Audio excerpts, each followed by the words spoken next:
Members of the Meghalaya SSA School Association have been approaching the MDA government with their demands, but till date, there has been no response from the government's end. It may be mentioned that the three demands include implementation of salary structure and the enhancement of the salary of the 12,541 SSA teachers, the resolution to non-payment of salary for the months of June, July and August 2021, and creating of posts and shifting of all existing SSA teachers from State Implementation Society to State Education Department on a regular basis.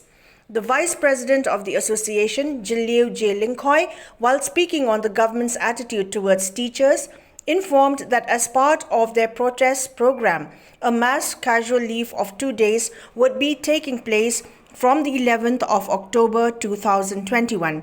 The reason behind the protest is the adamant attitude of the MDA government towards the demands of the SSA teachers, of which the deadline for fulfillment of such demands had ended on the 30th of September 2021.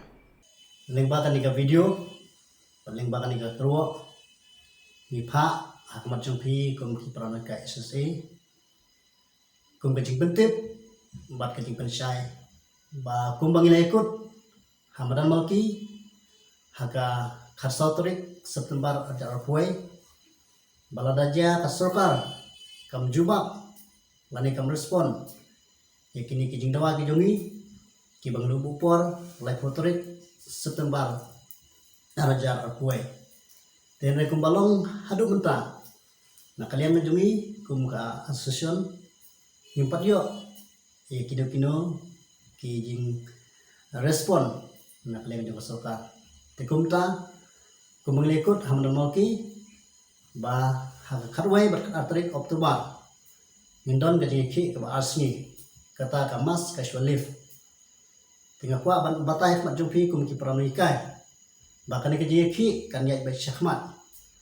Kum tanga tentu ya pi ki pranikai SSA ki berana po ka jalan kriya berkuai tu ngenias nok tilam hakan dikasih kum gajing persya ya gajing lek menti tersorkar MDA hoi cisen perkat ngi sngau do nong kum kino hikai habang isim syuti na school Henry ngaku aban kran na kabasyai habai dai bukan gajing ki gajing ka asngi tersorkar MDA kan kitli khamtam nakaliang katnat pule puti kan ba kli halor ka jing du nong habe ne bakan ka si ka ba nakaliang na jungi ngi sim man penlong ni kan ka ji ka ba asngi lenter ka karwe ber ka tarik Oktober kabangi larai hida baro kina ka SSA